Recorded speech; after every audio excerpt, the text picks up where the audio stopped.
How you doing? You are in the hot seat today, goddamn. You know, every time you open a show like that, all I can think about is that fatty clip that he plays with you screaming like Sailor Moon.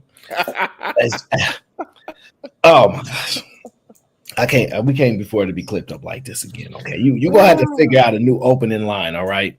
It's gonna have to be something else. 1-800 the hot seat or something like that. I don't know. Okay. 1-800 the hot seat. I'm gonna work on that. So we have a different opener for the late night. Because the seat get hot. I have the best takes. I'm always defeating Aaron O's talking point. Yeah, we changing the his show. hot takes are unhot, more like lukewarmish takes. I got it. We're gonna change the show title soon. We're gonna have to fix this. Just Sharon's bad takes. That's what we're gonna change it to. Oh shit. We're gonna have to switch it to. Oh God. Good evening, everyone. I gotta get adjusted to that as well. Good evening, everyone. When you come and say good evening, hit that like button, hit that share button. We can feel that energy coming through the screen. We understand what is going on. So when we say good evening to you, make sure you say that, because on this show, we're gonna make sure we get our full thoughts out. We're gonna have some of the best takes ever, because we are removed from it in a sense where we can see it, the cold picture. We're not just seeing our picture of our friend that played basketball. No, we're looking at it as objectivity, and we look at players like Klay Thompson that did awesome last night. Absolutely awesome last night. That's what we're doing. 22 points. He was hitting threes all in people's faces, getting rebounds, assists. He balled out. And shout out to the San Francisco Warriors. I didn't know that was their names, but the San Francisco Warriors gave a great salute. As I predicted. Make sure you preference that. As you accurately predicted, Steph Curry goes for 30. Damn. And you know, the Warriors are tough to beat at home. Why can't you just go and say that? It's a very simple, easy task, sir. That kind of happened. I have to admit that did kind of happen. Steph hit 30. He had 12 in the fourth quarter. He really turned it up. I think, again, we could also say Sharon was correct, because the game was way more important than just a regular game. That's number one. It meant something to both those two players. That little 5 and hug and those goddamn captain sailor hats that they had. It didn't mean a damn thing when it came down to that fourth quarter. Steph Curry came down, hit that three down the middle, said, "This is it's my house." Steph Curry is nobody kicking me out of nowhere. Steph Curry is a God-fearing man. Okay, the light-skinned assassin did not say such a thing. I don't believe you. No, they call him a babyface assassin. I don't know. So I guess maybe that's where he gets. He got green eyes. He does have green eyes. Could you imagine somebody with green eyes giving you that work on the basketball court? And I guess maybe that's where he get his little logo from. His so like it's a prayer hand. And I think that's the that's the night baby or something like that. But yeah, he did phenomenal. He also looked like he is possibly the best point guard in the NBA last night with those 12 points that he did in the last 3 minutes of the game. It was roughly around like the last 3 minutes of the game. He scored like the last 10, 12 points or whatever the case is. He was cooking. And he was 100% for the field in the last 3 minutes of that game too. Chef Curry with the shot. Yeah. He did exactly what I predicted he would do, sir. I hate to let you know, but they made a great choice by letting go of Klay Thompson, and that game proves it. That game proves it. Steph Curry, think about it. Hey, Reese. So think about it like this. Steph Curry is there. He's the only really mega star there, right? Okay. Then you look in Dallas, they got Luka Doncic, so who's technically supposed to be the front runner for MVP because they kind of had him second most of last year. And then two, they got Kyrie Irving, who just came off dropping 40 with only 5 missed shots. So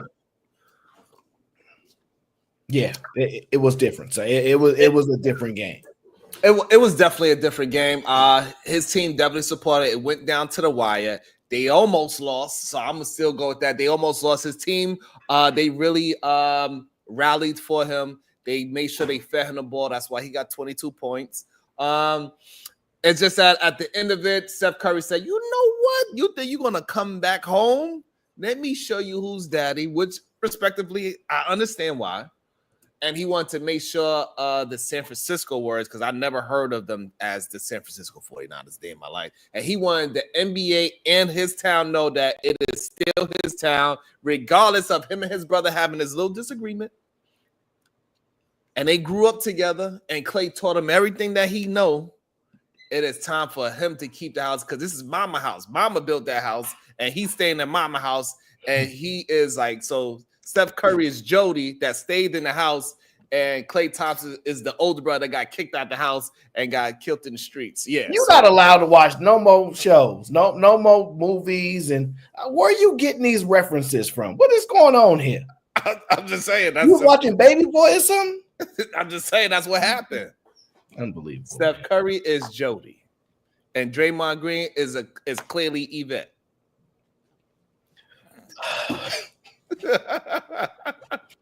And you know who LeBron James is then?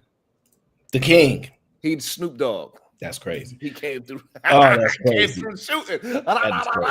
Man, oh man. No, that was a good game though. I like when my takes be so on point, so that way we can go back to where you was like, I got the Mavs winning. And who's that little sway guy that came up on the show the other day? I forget his name. But he was on the show. He got bumped up for sure. He also predicted that the goddamn Mavericks would win and Clay would do decent. Tom, what up? Shout out to the Water Gang. So I hate to tell you, my takes is just they coming to fruition. It's just looking like I know what I'm talking about right now. It just look like barely. So that barely happened, by the way. Those 12 points was a miracle shots. It was dead down the center. Granted, Steph looked like the top point guard of the league, even at his old age. So that was cool. That was great. However, they had him on the ropes. They was a little nervous. And congratulations to MJ and congratulations to Aaron for having one good take. So that is good. He have one good take. That is fine, even though he's going to have a bad one later on in the show when we talk about his beloved team and how they're going to be grounded. Everybody, welcome to the new show we call it Sharon's Bad Takes, okay? It's actually going to be the #1 show all through YouTube real soon. Don't worry, because nobody can make worse takes than him. So don't worry about it. Don't even worry about it. It's going to be going down. In other news, Gregg Popovich, NBA coach of the San Antonio Spurs, multiple-time champion, He's been sidelined with a health scare. I think he had a mild stroke, so prayers out to him and his family. Hopefully he get a speedy recovery. But this is not the first time I've heard his name in the news for something similar to this. And in my mind, I'm thinking it might be time to retire.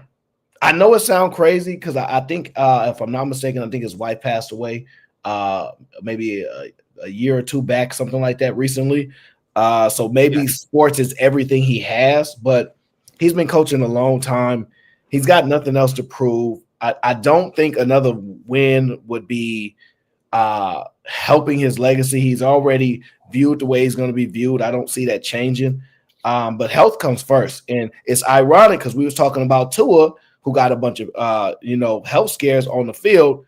Being a coach every day, the mental stress, the strain that you go through coaching, being a leader of men and things like that, it's a lot to balance on the road, planes, at his older age. I'll be honest with you. I don't want to say it, but in my mind, I'm like, it might be time to retire. That's a very, I don't know. He is in the upper 70s. He is in the upper 70s. The future of Gregg Popovich. He's an iconic head coach of the San Antonio Spurs. The speculation that he cannot make it health-wise and he needs to take a seat full of he has a career that's over 3 decades long with 5 championships. Probably one of the greatest power forwards to ever live. And he beat some and he coached David Robinson. Yes. And he beat some iconic players as well in these championships. I don't recall that. I don't some iconic players he destroyed. I don't remember that championships that he was on the road to. And definitely, it seems like it's a strong possibility that it is paying a health toll on him. I mean, maybe it is, but maybe he's just fucking. I mean, maybe he's just old as hell. The man is about 78 years. He's about the been same through a age lot. Donald Trump, and so maybe that got something to do with it. I don't know. That age factor is strong, but those plane trips, it definitely do something with the blood. This is why people get swollen ankles and high blood pressure and low blood pressure because of the high up and downs of the elevations and Maybe. like so it's so many things. And then now you add in all the stress of creating a new team. He got the new star. He got to coach him properly. Wow. He's holding on to these things. Would you retire, sir? Would you, if he has the money? I think for people like Gregg Pop, Tom Brady, it's very difficult to leave something that love. He needs to figure out a way to transition himself from the stress of coaching onto commentating. And he loves the game so much. Go ahead and commentate, and you'll be fine. Stop trying to coach these young boys and screaming and yelling at them. It's raising your blood pressure still, clearly dealing with an alien. I don't know. Hopefully just a speedy recovery. We'll see what he decides. Whatever he decides to do, it's good. I just think, I don't think he has anything left to prove. So maybe he needs to stop. Maybe he needs to start smoking weed. Even though I know he was one of those coaches that he was advocating against all of this. He was also a coach that is also he was talking about resting players. Maybe now he needs to start resting himself. We need to rest coaches as well. He need to do some time management. Mad disrespect. He need to do some time management because clearly it is way too much pressure. Possibly, or it could be something else. Maybe he need to stop eating so many steaks because he is in San Antonio. So everything's bigger down there. So maybe all that goddamn red meat that he's eating, I don't know. He need to figure it out, but he need to get his health first, and maybe he can gracefully bow out because this is like his second, third scare. Yeah, I don't know all that you just said, but yeah, he might need to take a different look because he got a family, he got kids and stuff like that. So you ain't gonna get a lot. You ain't gonna get a lot of days with him, and a lot of people that close to their parents, you don't get that many days. Tone said Gregg got another 20 in him. No, sir. There's no way he can do another 20, sir. I don't want to see it. I don't want to see it. Absolutely not. I don't want to see that. Another 20 is crazy. Nah, man. I do not want to see him run. He ain't really running. He's kind of like holding his back since calling timeouts and stuff. But no, I don't think so. But speaking of Popovich being a champion, right? Speaking of the NBA season is taking off. A lot of teams coming out of nowhere. You got the Cavs playing well. You got Boston playing well. You got the Warriors playing well. You got the Nuggets coming on strong now. You got a lot of good teams. But when you look at superstars, when you look at game changers, when you look at legacy, when you look at the players that's looking to put their name in the history books, I also see some people running around the league that ain't standing on no business. So this is my question to you. Which NBA player is under the most pressure to win an NBA championship? I wanted to say hockey sticks at first. That's who I was going to say. I think he's under a lot of pressure. However, I'm going to go with Joel Embiid is under the most pressure to win the championship. He is one of the strongest big men in the game. He's damn near a triple threat. He got everything that he wants. He got players in and out. He got coaches in and out. And for some reason, he cannot get over any humps. Maybe if he would have got past Kawhi Leonard on that beautiful corner jump shot, maybe he could have got a ring and we wouldn't be having a conversation. However, Joel Embiid, he gets the commercials, he gets the MVP, he gets the teammates he want, he gets the three-pointers that he want, got his coach up out of there, he got the contract that he want. He is under extreme pressure to get it done or at least get to the game. I think it's Joel Embiid, even though honorable mention is hockey sticks, and that is number 77 of the Dallas Mavericks. That's a good pick. is so what is your thought on Joel Embiid being under a high pressure to win a championship in the first place before I get to your pick? Yeah, I thought about Joel Embiid because I'm like, he won an MVP. He just got, Paul George. He got Tyrese Maxey. He got a real solid team. Rotation is well enough. He won an MVP. So he's done a lot in the league, but he hasn't gotten over the hump. So he was actually one of the finalists that I was thinking like, yeah, you got to be under the most pressure. But that was a good pick. So that would have been my second pick. But the truth of the answer is, when I sit back and think about it, the player in my estimation that's under the most pressure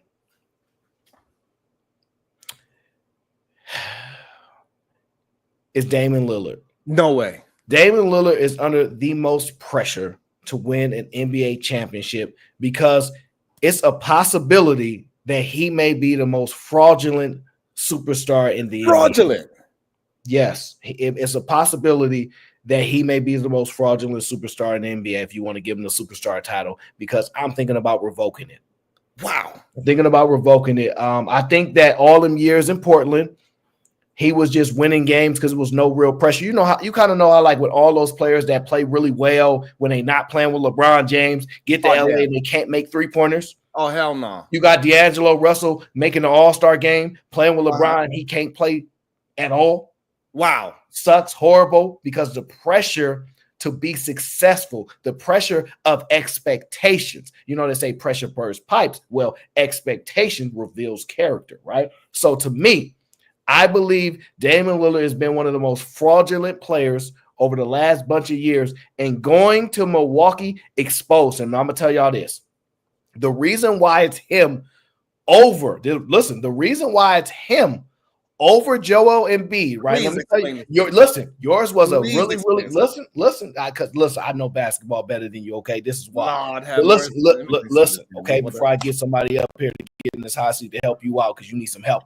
This is why you need to understand basketball, right? When Kevin Durant went to the Golden State Warriors, no one was under more pressure than him to win a championship.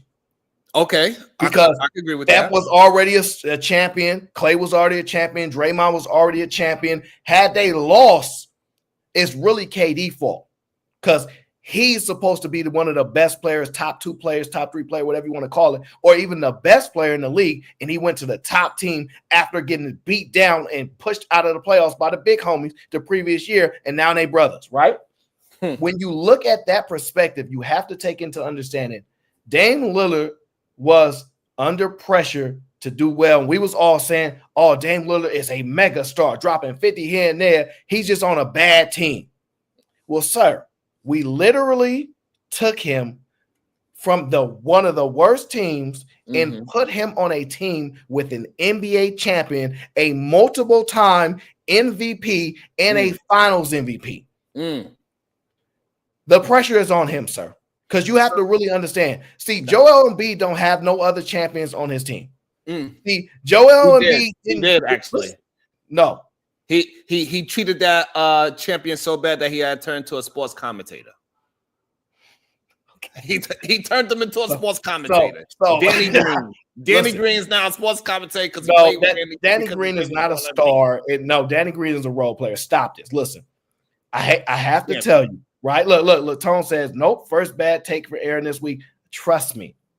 Absolutely, you're no. Absolutely, you're wrong. You're wrong. Y'all. So this is why Dame Lillard. This is why Dame Lillard, Dame Time, is not going to be expected to win a championship because he didn't get his own team. He got put on a team, so he is still not considered the top dog on that team. It is absolutely Giannis. Team, and now we even understand that the whole reason why the Bucks is losing anyways because they got rid of Thanos, and they never got rid of his brother. Maybe they'll still be a top team because they was the number 3 they was the number 3 seed in the East. He leaves all Sunday number 15. I don't know if it's a real correlation there, but Thanos Sir. He needs to be back on the team. Look, Dame Leonard, and now if it was the other way around, listen, Antonio, they would have got Danny Green over to No. Portland. Listen, they would have got Jimmy Butler over to Portland, and they'd have got him some help. And those players would have came to him. If Giannis would have came over to him and said, "Hey, I'm joining you," so we could get ahead and win this thing, and then you're still wrong. I would say yes. You're still wrong, sir, and I'm gonna explain to you why, sir. Yeah, maybe you don't understand, right? Maybe you don't understand. If LeBron James went to Milwaukee to play with Giannis, the pressure would be enormous on them to win. But LeBron's both of them. Yeah, well, no, it would be more on LeBron. Nah. Okay.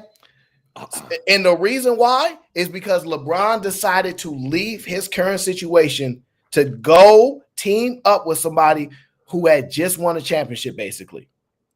So that would put more pressure on Giannis. Giannis said, hey, Bron, I need you, big bro. No. He got to show listen. It's my team.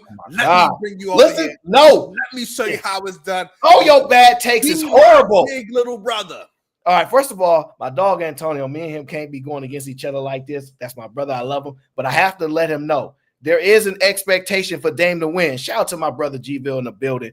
Listen, there's an expectation for Dame to win. The problem is y'all want to put expectations on the people y'all want to put expectations on. Dame Lillard is playing with an NBA champion, a finals MVP, and a multiple-time MVP in the regular season. There's no way you can make an argument that Dame Lillard is not under the most pressure because he's the one that hasn't won.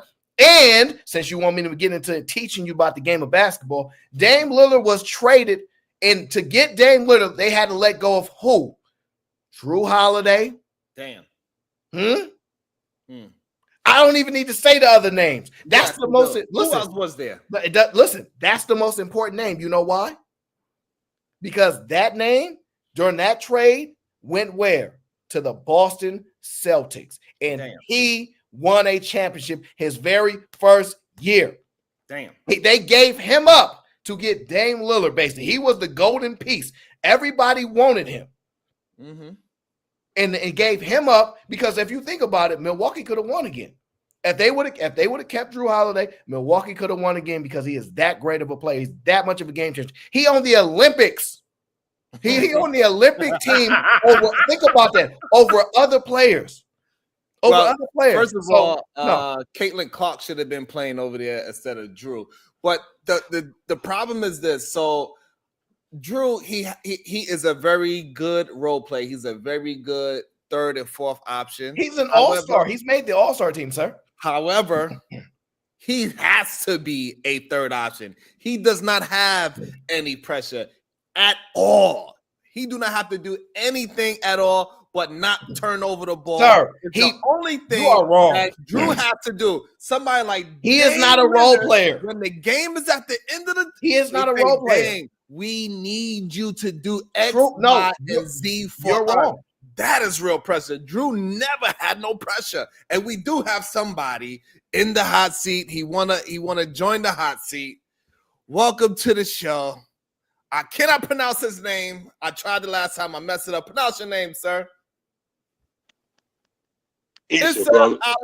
Go ahead. How you pronounce it? Issa Alaskari. Issa Alaskara.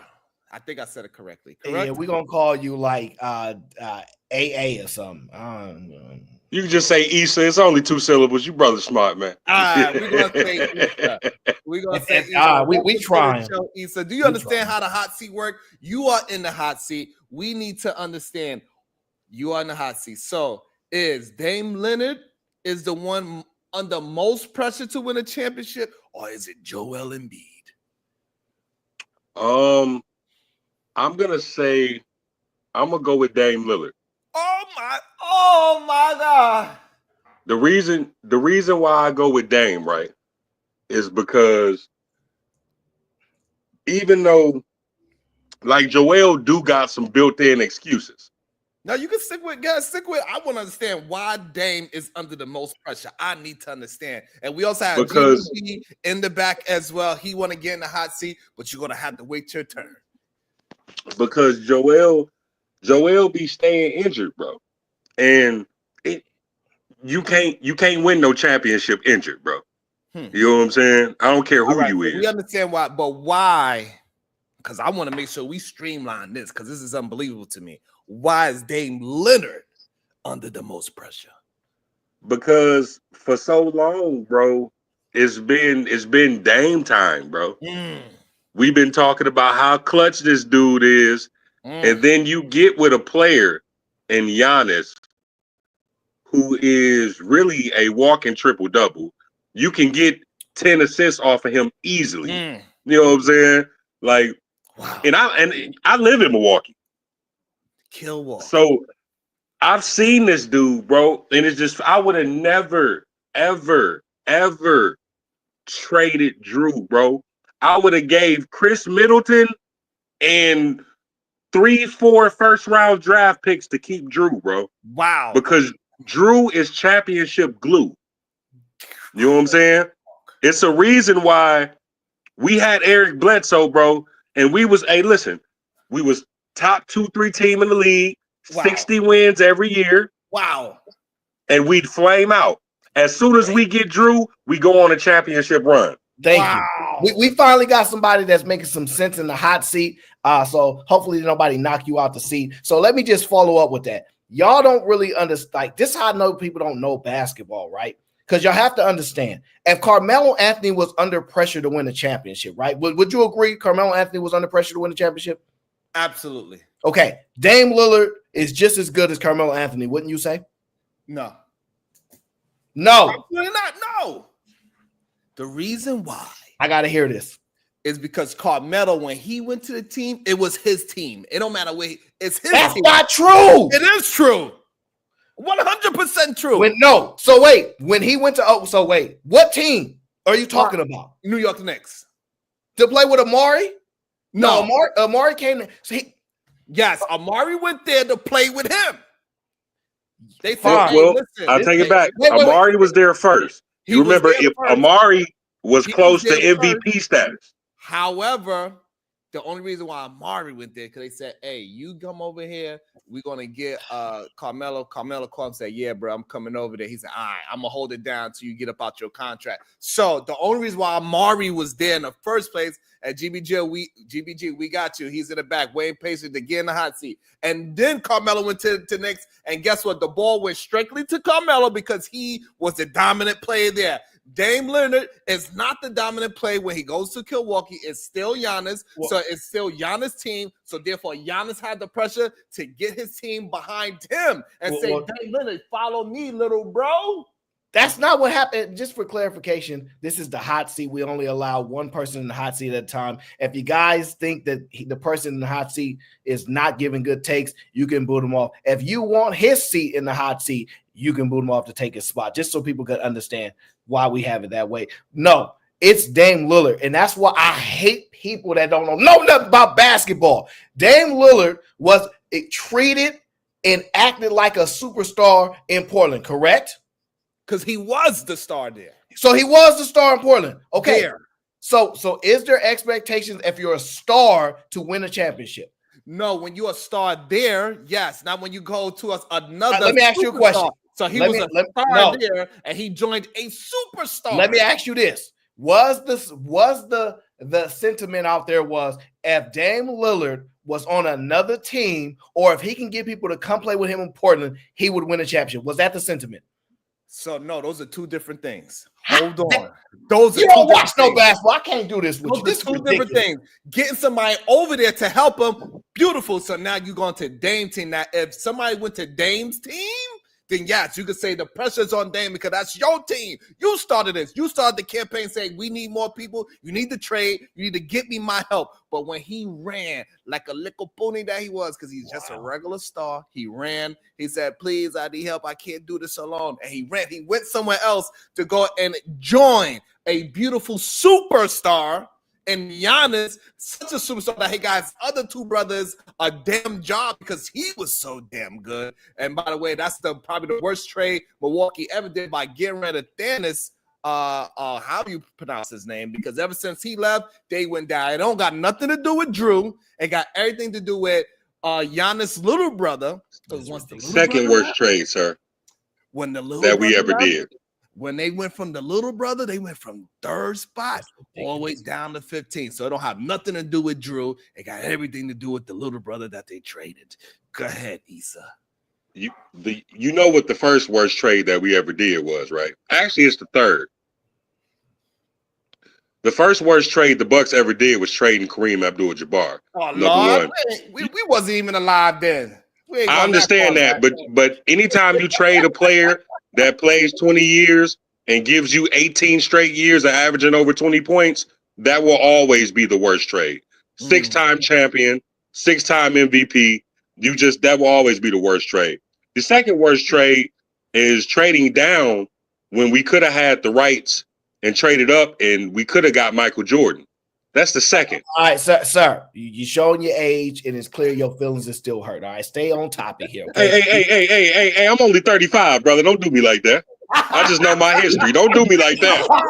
I was born in 89. Don't do me like that, Aaron. I'm gonna make another statement, too, of why it's so much pressure on Damian Lillard. Okay. Any player in NBA history, if you score 70 points in the game, pressure's on you. Lord. Look at everybody who has ever scored 70 points in the game. It was only 3 people. No. David Robinson did it. Wilt did it multiple times. You had Donovan Mitchell did it. Donovan did it? No. Yeah. Donovan. I think he did 69, 68. No, he did 70. It was 70. It was like 70. Look it up. I think Kobe did the 81. Every player that has ever scored 70 points in the game has at least been to the NBA Finals, including Devin Booker. This guy knows some. He knows some basketball. Okay, I feel a little better today. Listen, because he's here to help you with your bad take. I don't need no help, this sir. Is the oldest 35-year-old person I ever met in my life. I'm the one that created the take. I don't need no help. I'll substantiate my position because you have to understand this, sir. Dame forced his way out of Portland. He did not leave as a free agent. So this is what you don't understand, sir. If a player forced their way out of a team, out of their contract, to their contractual obligation to a team, to go somewhere else to chase a championship, because it is believed that they will be a champion if they had better pieces around them, and they go out and fail and flop how they doing. In my estimation, if you go to a team with an NBA Finals MVP, and he is one of the top 5 players in the league, and you one of the best players in the league, at least we thought you were. Now we know you're a little fraudulent, and you go to that team and you don't win, and the players that get traded basically for you because they did some weird type trading goes on to win a championship, goes on to pretty much play all in the Olympics with the best players, and you not there. That's a problem, sir. That's a problem. That was the dumbest trade of all time. Yeah. To me, listen. Yeah. The Celtics, before they got Drew, the last couple of years, that was always their problem. Right? They had Marcus Smart playing point guard. They needed a point guard. You literally gave them one of the top 2 defensive point guards in the league. Drew's problem is he has trouble scoring sometimes. All the time.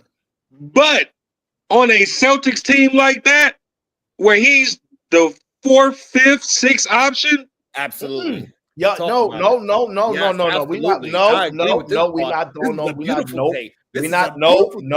doing. It has turned, Issa. No, Issa turned to my side of the town. No, listen. We not. Has Drew made an All-Star game? No. Yes. No. Yeah, he did when he was in New Orleans. The year he averaged 20 points a game. Has he averaged over 18 points a game before? Yes, multiple times. Okay. So he can score. His primary job is because he is an elite defender. He is actually pretty much recognized as the best on-ball defender in the NBA. Outside of Kawhi, because Kawhi got injured, they actually revere him in that position. So He's actually not just no role player. Over He's Pat I know, Beverly. but I'm talking about having him like as your number 2 scorer. But that's the thing. That's not necessarily a requirement of him. And I would argue on the Milwaukee Bucks, it wasn't about being the scorer. He was the second best player when they won the championship. What? Yeah, because he was defensive minded. He was locked down. He was better than Chris? Yes. What? Are you crazy? Look, defensively, he was better than Chris. But listen, let me tell you something. We do not win that championship without Chris. When Giannis went down in the Eastern Conference Finals versus the Hawks, Chris turned into Jordan. Who held them up? Sir, we're not talking about the Atlanta Hawks. They wasn't supposed to give you no pressure. You're supposed to win without your best player. You're supposed to still be able to win, sir. But I understand that. I'm fine with you giving some, because listen, he made the All-Star team, and I think part of that was because he was just riding the coattails of being on the best record team, being next to that star. They kind of gave him some love because they do stuff like that. He would have never made the All-Star team on another team. Another bad take by Aaron. Chris Middleton. No, I think he would have. Wrong. I think he would have. They're absolutely wrong. They're 100% wrong. Chris Middleton is All-Star not the team best player on the team. Absolutely. I think he would have, especially pre-injury Chris Middleton. I'm talking about 22, 23 points a game, Chris Middleton. Listen to what y'all saying. We can find tons of people that's averaging 23 points per game that wouldn't be the second best player on tons of teams. What y'all need to understand is that Name 3. You're not serious right now. Game 3.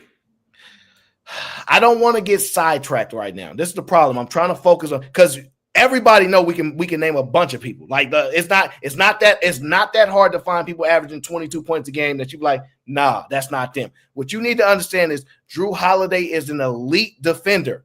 Most of these teams cannot win without an elite defender. They've kind of already proven that. The only team that actually pulled it off was Denver.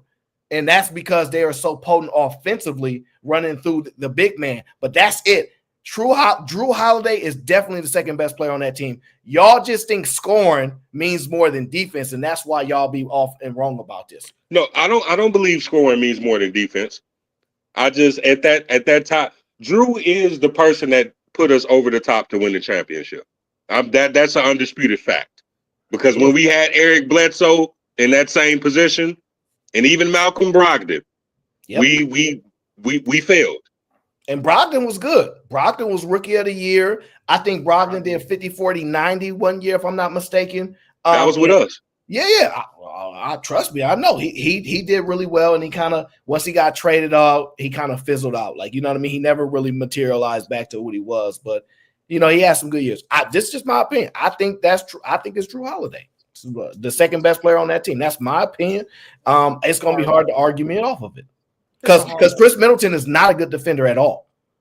Yeah, but he's somebody that can give you 30 points if you need him to. That's what Chris Middleton is. You cannot ask Drew Holiday. Here's the problem. Chris Middleton, go ahead and do that. But you know what you put Drew Holiday on? The best scorer. And he get him big problems. And he going to get his layups, and he going to get his threes in there, and he's going to, sir. So the reason I wish he would have gave Jimmy problems that was serious. Jimmy beat his head in. Somebody like Drew Holiday can be a great problem on defense because they don't need his ass to score.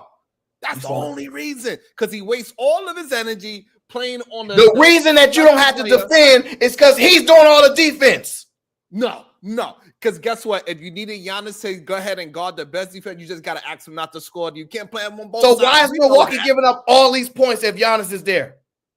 That's what I'm saying. So they're not asking Giannis to do that because they need Giannis to score. They need Giannis to punish their best defender, and that's how they win. You sound well. I won't even lie. It's not the same team anymore.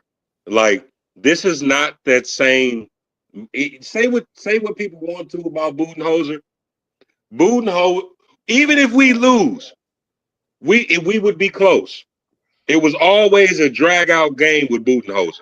That is very high defensive team. Thank you. You know what, Issa? You just helped prove my point. And that is the main reason why Milwaukee is not going to win is because of the coach.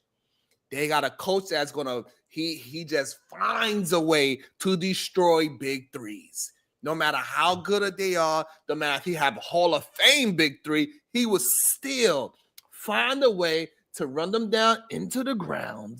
So that's the same reason why Joel Embiid is under a lot of pressure because he got rid of a Hall of Fame one-time championship coach, and he better get it together. This is why Joel Embiid has the most pressure to win a championship, and nobody gives a damn what Dame Lillard does, because he got one of the worst, greatest coaches in the world, historically the worst good coach in history, has some of the best players to coach, and he can never get it done.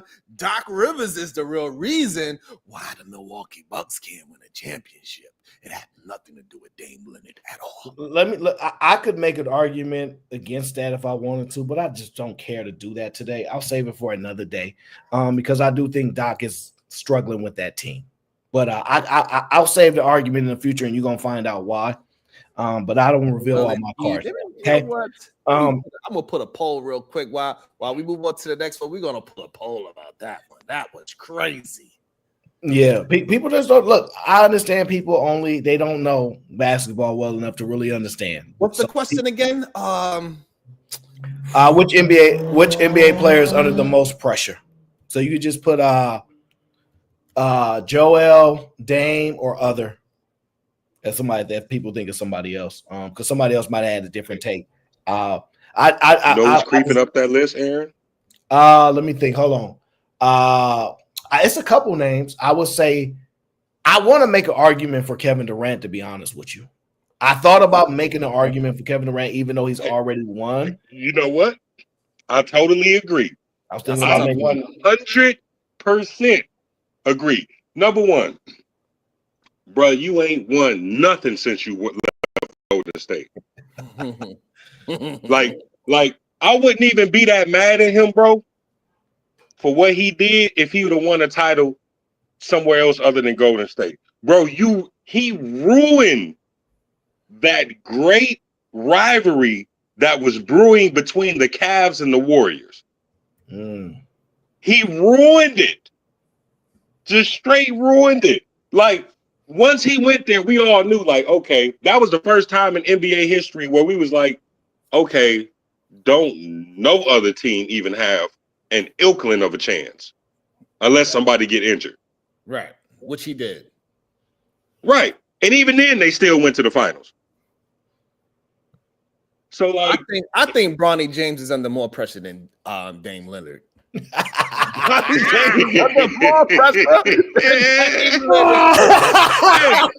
pressure that man under, man? You got a billionaire dad, you in the league. You ain't under no pressure. Oh man. Okay. All right. I'll say Luka. Yeah. The pressure is starting to build on Luka. You've been to a championship now. Once you start going to championships, especially if you lose your first one or two, pressure starts building. Yeah, I say it's building, but I don't think it's there yet. It's building though.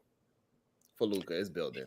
Because he's still young, and then because there's pressure on him. I just think there's players with a little bit more pressure, but I agree it's creeping up on him because he got Kyrie Irving, he got Jason Kidd, who's a phenomenal, brilliant mind out of Oakland, California. So is Dame Lillard, would piss me off. But yeah, it's just it's a couple of players we can mention. I was gonna make an argument about Kevin Durant, but I felt it was better to make one about Dame Lillard, just to show the depth in which I can actually show basketball knowledge. the novice people that get caught up in what they get caught up on. But it's a couple players we could mention. I just wanted to test that out. But let me shift a little bit to college football. Which team do you believe? Did you say Bradley Beal and Julius Randle? There ain't no pressure on them to win. Absolutely not. You know what? I will put Sway in timeout for that nonsense. That's little bro, though. I'm gonna let him slide with that. So I want to move to college football for a minute. I want to know, who do y'all have in winning the national championship? Okay, that's what I want to know. Okay, I don't really care about all the playoff teams. I want to know, when it's all said and done, who is going to be hoisting the trophy. Okay, that's what I want to know, and I want your honest truth. I want to know that BS. Shit, that one threw me full of. Okay, Issa, I got a Shador. Listen. I gang bang. It's roll tide until I die. I don't care. I don't care. Throwing up big A's. Oh, I don't care. We could be 0-8, and I'm still say we gonna win the college football championship. Man. But no, if man. I mean, Oregon's playing real well right now, bro. Has Oregon ever won before? Not in a long time. They've had some good teams, but I can't think if they ever actually won before. Huh, okay, now go ahead. I'm sorry to cut you off, brother. But I'm saying I'm gonna put my weight behind Oregon because, and that don't get me wrong, everybody's fast in college football almost, man. Them young men in their early 20s, everybody's fast. Okay, but Oregon, it's the speed, man, and I'm saying the speed amongst all the different positions. The fattest dude on the line is fast on Oregon. You know what I'm saying? It's their speed and their pace that they play with. And that's valuable in college football. You know what I mean? Especially when it comes to that playoff. You know what I mean? So I'm gonna pull with Oregon, and also because of their coaching staff, man. They got a lot of people, basically people that you don't know, but that have been around for a while, but you just really don't know them because nobody really talks about them. But they have a solid staff, man, and that speed that they got. I've just seen them blitz teams this year, man. Like every time I tune into them, they're always pounding away on somebody, bro. Like every time I tune in and I just switch the channel, like, okay, I know who's gonna win this one. Okay. I guess that's fair. I get. What's your take, Aaron? I don't know yet. I gotta really think hard about this. This one's a little bit more difficult for me to parse through. Aaron looked like he gonna say Indiana. Absolutely not. That would be that'd be something special for Indiana. You know what I mean? Yeah. Like that would definitely start to really wake up the eyes on there. If I'm gonna pick right now, it's between a couple teams, but I'm gonna pick one. Now I have to give a qualifier. This is if my Miami Hurricanes don't win, because my expectation is for them to sneak their way into the championship. Okay, but let's just say that don't happen, which is unlikely, and they most likely should sneak their way to the championship and host the trophy. I will pick over, because I think Texas is like the easy pick because they kind of got one of the top QB prospects. I'm going to take Ohio State. Are you going to take Ohio as well? Okay. Yeah, if it's not the U, which I believe wholeheartedly it will be the U. But if not, which don't sound right, I would have to go with Ohio State. I'm going to go with, because I just have to, I'm going with Georgia, God damn it. The Bulldogs? I understand they ain't playing too well. They got a couple of losses. But I believe that they have a pretty strong roster. They got some great athletes over there. A lot of the teams that's in the goddamn they came and messed with their third string, in my opinion. And so I think when it comes down to it, they just have the better athletic ability to win this thing. And I don't know why 100%, but my eye test tells me even though they have losses, I'm going with Georgia. That's an interesting pick. My dog Tone says there's no great team in college football. I kind of agree. I don't think there's any team where you like, oh my God, like they are just dominant. Like, you know what I'm saying? So I kind of understand what he means, because the last few years it's kind of been teams like that, the Georgias, the Bamas. I just think Ohio State gonna sneak one out. Like, is that why you're saying because they beat Penn State? It's just because it's certain teams that just like everybody overlooked them, even though they're ranked high by the pundits. The rest of us just be like, no, it got to be Bama. You know what I mean? It's like I think people overlooking just how good of a program Ohio State actually is, and I just think they might sneak it because there's just really no great team, really. Like, and I'm talking about pure dominance where you like nobody's gonna be able to beat them. Everybody can kind of be had. So, and I also think it's the quarterback for me too. It's I think always Georgia quarterback is a lot better. I think he's better than the Texas quarterback. You think the Georgia quarterback is better than the Texas quarterback? I think so. Yes, I think so. My eye test says that he's a better quarterback. Absolutely not. He's a better quarterback than him. I'm pretty sure we'll have to look it up. Hopefully somebody can stat. I'm pretty sure he probably threw more yards than Texas. I think he's just better from what I see. Georgia's have a better quarterback. Even Penn State quarterback is not as good as the Georgia's quarterback, in my opinion. I think he's also going to go very high in the rankings, in my opinion. I think he will. I think he's going to go higher than what's that young man name that you talking about? Man, what's that young man name from Texas? You talk. Wait, what you talking about right now? The quarterback. What is his name? Oh, okay. Quinn, right? His name is Quinn. Yeah, Egger. Yeah. Quinn. I think he's really. I think Quinn is good. But I just like the Georgia. I like him a little bit better. I think he's just a little bit better of a quarterback. Even though I wouldn't say he's the top, but I like the Georgia quarterback a little bit better. I like Carson. Yeah. I think Ohio State not having one of those top elite quarterbacks is a problem. Is actually might work to their benefit, because a lot of times we think that you always have to have that. But if you look back at Michigan when they won, he's not that guy. So I just look at it differently. I understand. It's just that's my sneak peek if my Hurricanes don't win it. But I do believe my Hurricanes will figure out a way to pull it out. It's going to be difficult because they try to destroy us and they try to eliminate our program, all because people want to give us some chicken so we can make sure we get players. And now everybody get chicken and get players. You know what I'm saying? So, but it's going to be fun. It's going to be interesting, and we'll see as we get closer and closer to the CFP and everything. But yeah, okay. And y'all got a hell of a quarterback too. Y'all got a hell of a quarterback. Yeah. Let me ask you guys a question. Now that we got all this chicken coming in, right? There's some chicken. Who do you think, and this is all throughout history, who do you think would have made the most money from this NIL? Reggie Bush.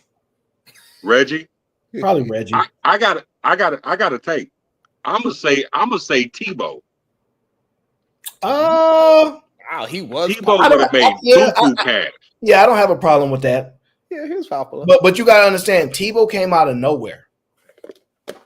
You know what I'm saying? Like nobody. I don't think none of us thought that he was gonna be that.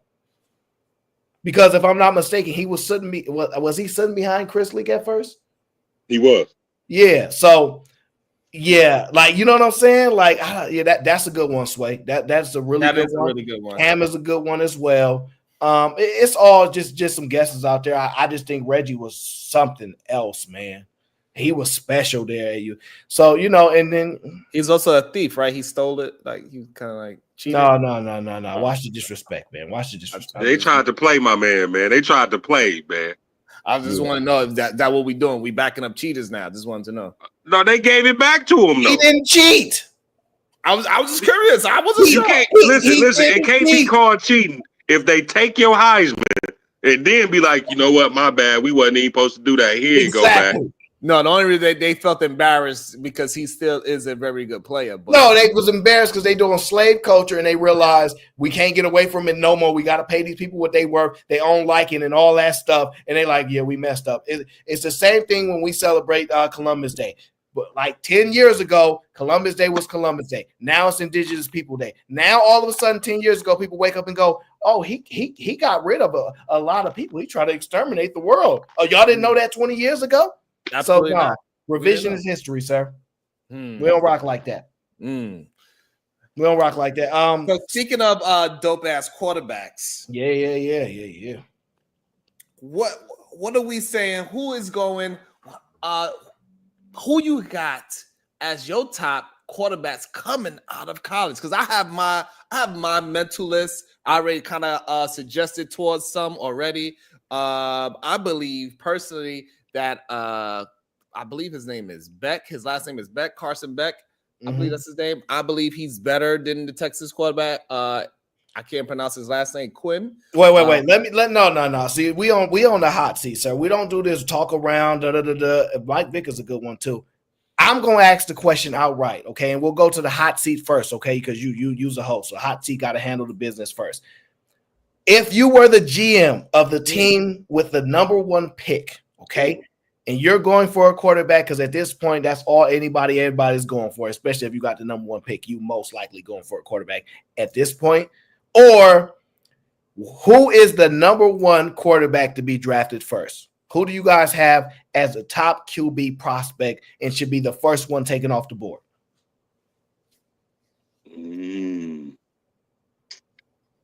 Exactly. Come on now, you in the hot seat. This is a hard one. Man.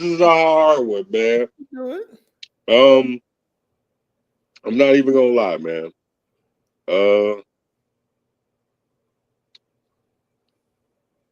Statistically, I would say Ward. Oh, my man. And this is why I say it. Of This course, is why I say it. now. His decision making. It's so many quarterbacks that come into the league and got the physical talent. You know, they got the arm strength, they got fast legs. But 2 things mess them up when they reach the NFL: decision making and situational awareness. It's a great observation. I like it. That young dude got both. He got both. There was a play this year where this dude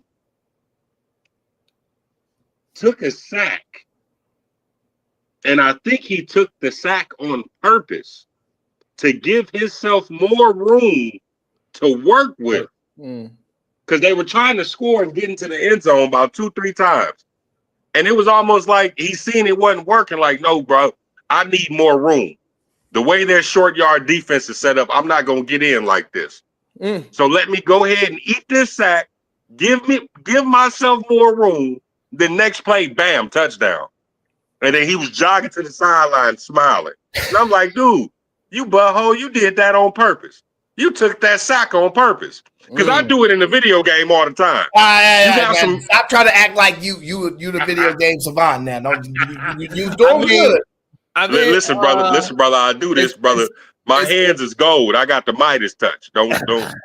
It is a little difficult to argue against Cam. I think he probably got the most yards out of all the quarterbacks that is up there in the joint, and he had the most touchdowns. So he has a strong arm, very strong arm, and he has a beautiful ability to extend plays. And that was a interesting one that you gave an example for. So even though I believe Cam is phenomenal, and I don't think you got to also believe that he's going to go to either where Giants, Carolina, Cleveland.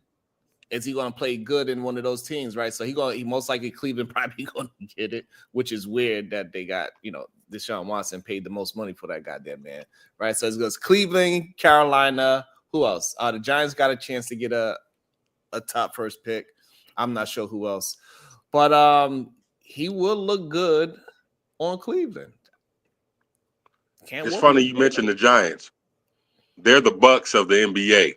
Damn. They gave their opposition exactly what they needed. Damn. That's crazy, but that is kind of true. So, Aaron, what you got? Who you got? You on with your... You know what's so funny, right? If you look at the top 3-4 draft prospects of college QBs and everything, who is this is so funny. When you look at Shedeur, when you look at Cam, when you look at Quinn Edwards, even if you go to dude in Alabama, what's his name? Jalen, right? And even the other guy in LSU, what is his damn name? I can't never pronounce it. I'm gonna just say his first name, Garrett, right? They all the same height. They all 6'2". Every last one of them are 6'2". It's kind of ridiculous for that to exist, because when you're trying to find somebody that's slightly better at this, you look for the measurables and stuff like they're like 6'2" is like the prototype at this point. It's kind of weird, right? But for me, I watch a lot of Cam Ward, so I have a little bit more tape on him. But I've watched a lot of Shedeur as well. For me, those are the top two. I think those are the first two that should go off the board. If it's me, yeah, no, I'm not saying that. Oh, yeah, see, he about to be mad because he from down and leave me alone. You ain't in the hot seat. I don't want to hear it. No, that's my brother. I will. Shedeur is so poised under pressure. Like when I watch him, his ability to lead his receiver to guide them. He doesn't throw at them. He throws where they're going. His anticipation, his poise to get smacked, because he gets sacked almost more than anybody, right? Mm-hmm. And he just keep getting up. He keep firing. I'm impressed. He has access to Tom Brady. So Tom Brady taught him some things. I personally believe Cam Ward is a little bit more sharp. Like his game is a little bit more refined to me from what I've watched. So many times he's playing from behind. So many times we winning. If the ball's in his hands and it's college football, we win in that game. We pretty much won almost all the games when it come down to the last couple minutes of the game. We within a touchdown. He pretty much has delivered almost every game. All right, nobody's perfect, so nobody's gonna have it. So I believe there's a slight edge to Cam Ward just because his poise is remarkable. Watching him, he looked like he never fazed by nothing. Like we down 21 in the fourth quarter. He like, we got this. Like, he's just special. But show is Shedeur. I think there's a little bit of the aura that hits Shedeur because it's rare to see somebody who comes from the greatest cornerback to ever play the game, in my estimation. For that to be your dad and the expectation that comes with that, and you're still been able to perform at that level, I'm insanely impressed. But I give the slight edge to Cam Ward. But if we're talking about who's going off the board first, it depends if Deion is involved, because there's a little bit of LeBron James effect where now a lot of fathers are kind of, having influence if they coaching their kids. So, but I just got Cam Ward slightly edging Shedeur. But if you look at most pundits' rankings, I think they have Shedeur as the number one coming off the board and Cam 2. But if you look at Cam's what he's actually done, he is the number one QBR. When you take everything in accordance with running, rushing touchdowns, passing touchdowns, he has the number one QBR in all of college football. So I have a slight edge with him. I don't even look at it as a bias. I mean, because if my team is trash, they trash. I ain't got time to play. I just look at it like you really can't miss with both. I think they both got star on them. Like I really do. But I think for Cam, it might be a little easier because his dad is not Deion Sanders. So, we'll see. But I got slightly edging Cam a little bit in between those two players. Okay, that's we can't really. I think if we was to look up the numbers, I didn't look up the numbers, but I think Cam got them on passing yardage and touchdowns. I'm not, but this is the thing.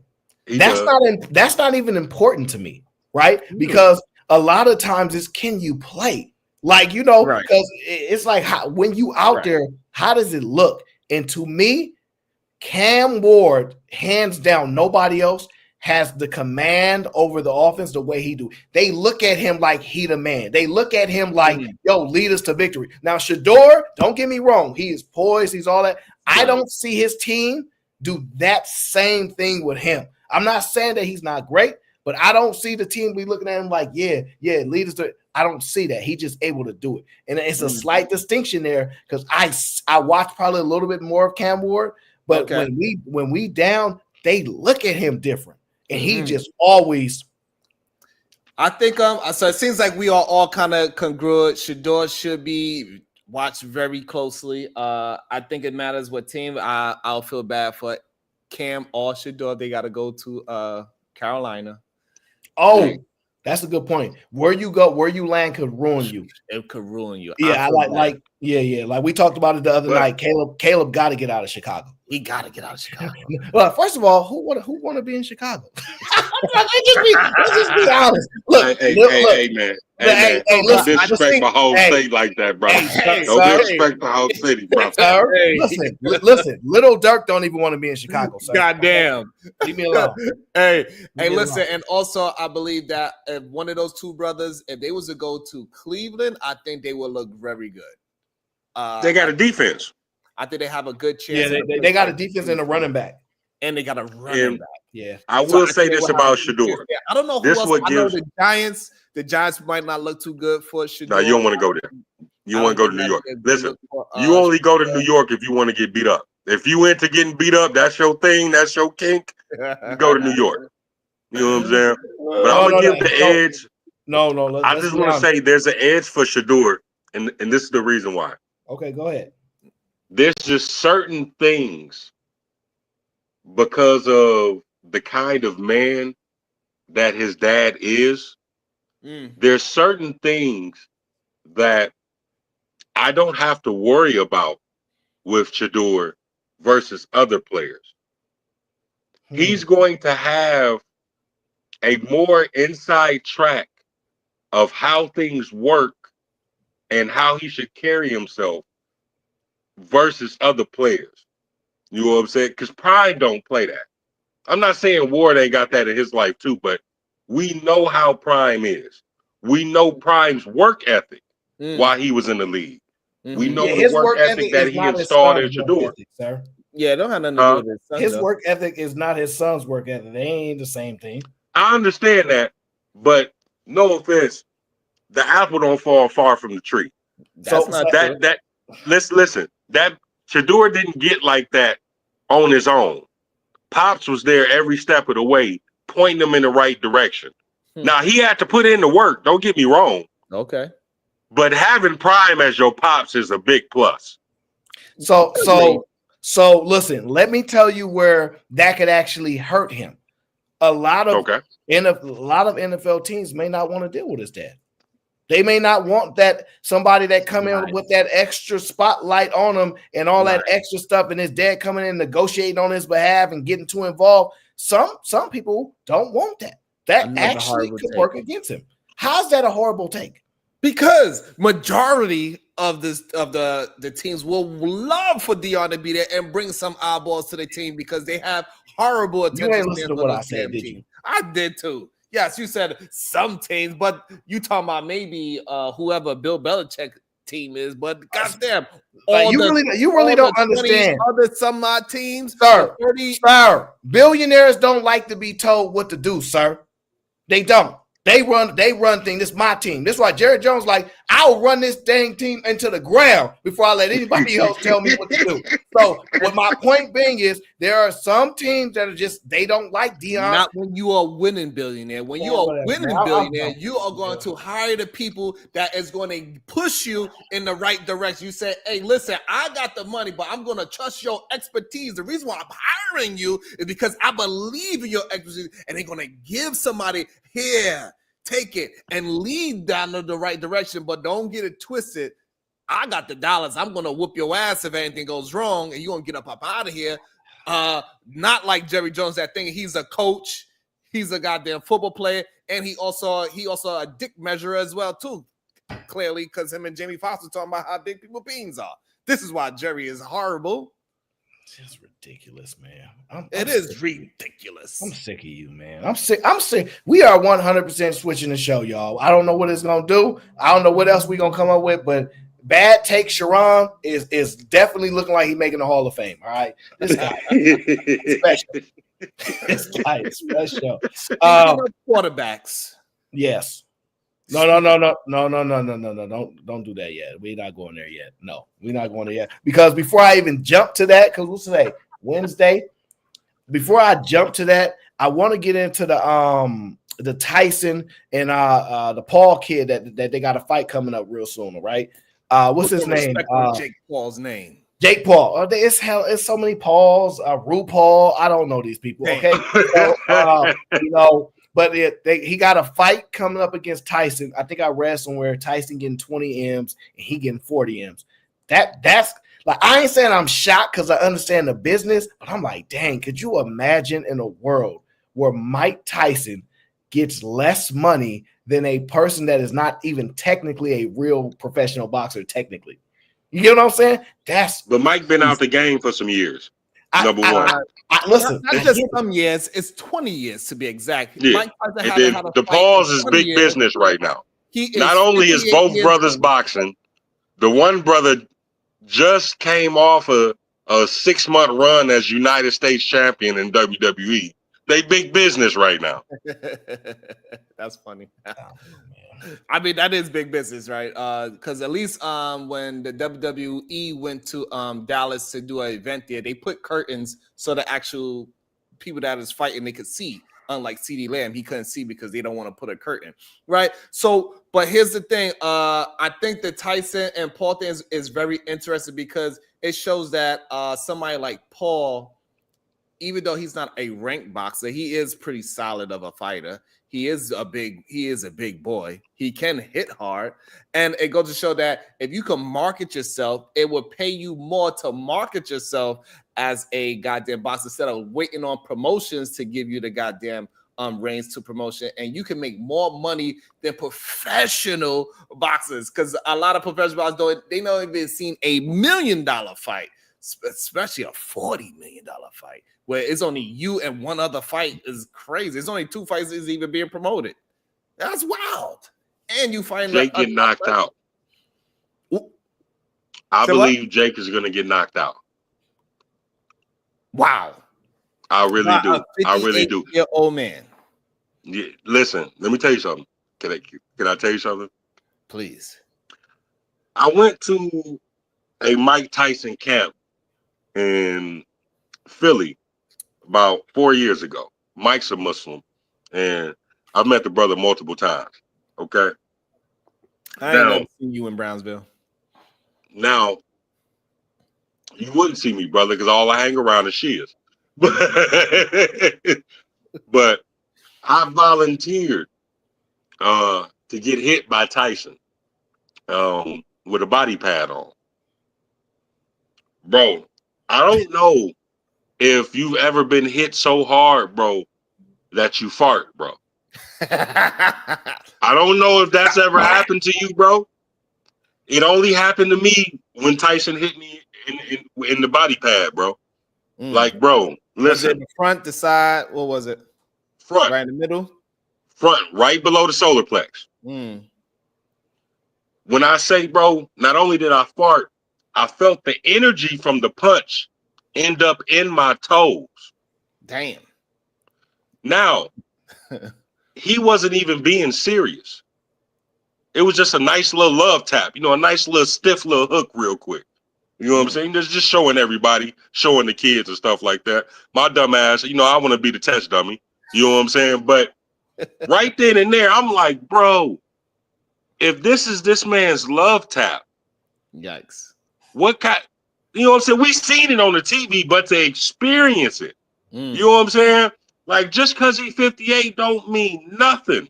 The only chance Jake has is to prolong the fight. He has to make it go the distance, try to tire Tyson out. But if he just go up in there, bro, off muscle memory alone, Tyson will hit him with a 7-hit combo. Just off muscle memory. How much you muscle weigh? Memory from 30 years ago.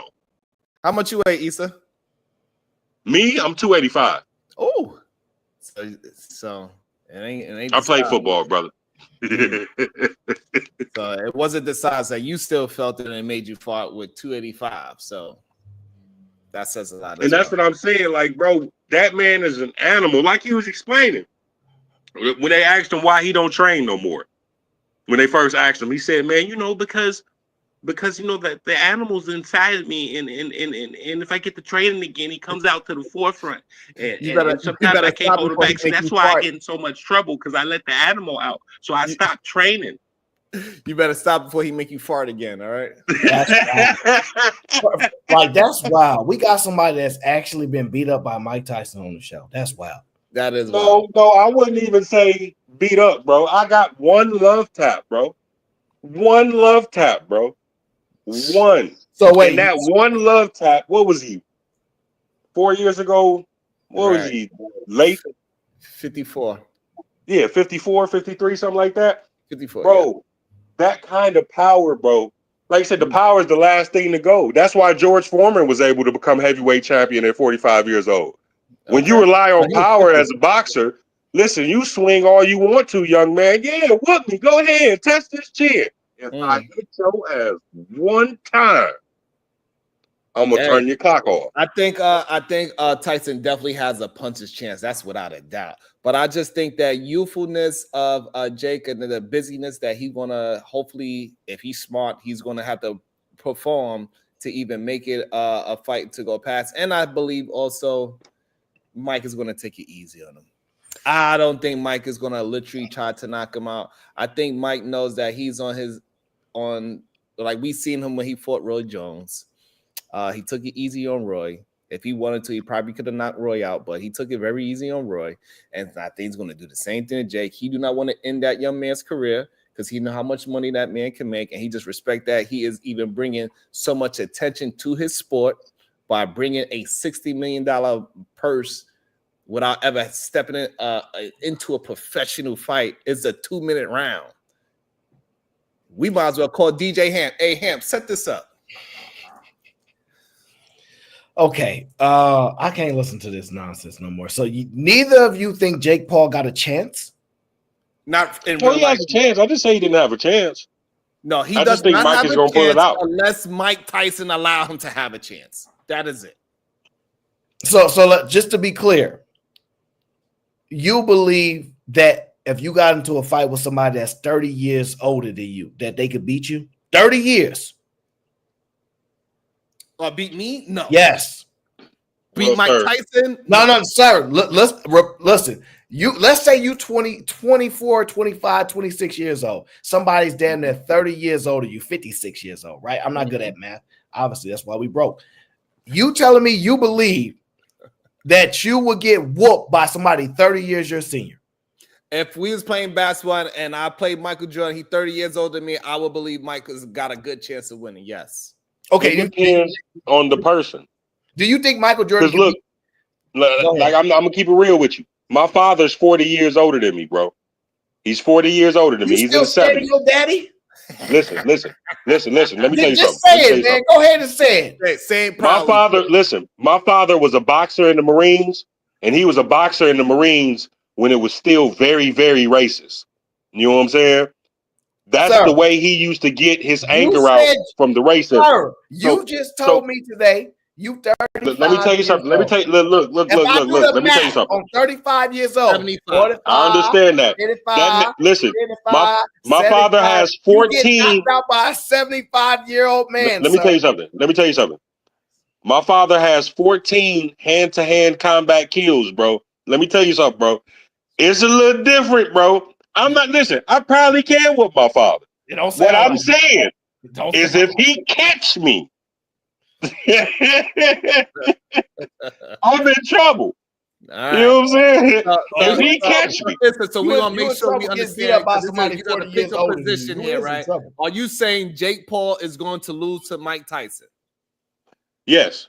Okay, and I'm saying that Mike Tyson can beat Jake, but I think Mike Tyson is going to take a dive to save that young man's career so he can make more money, is my opinion.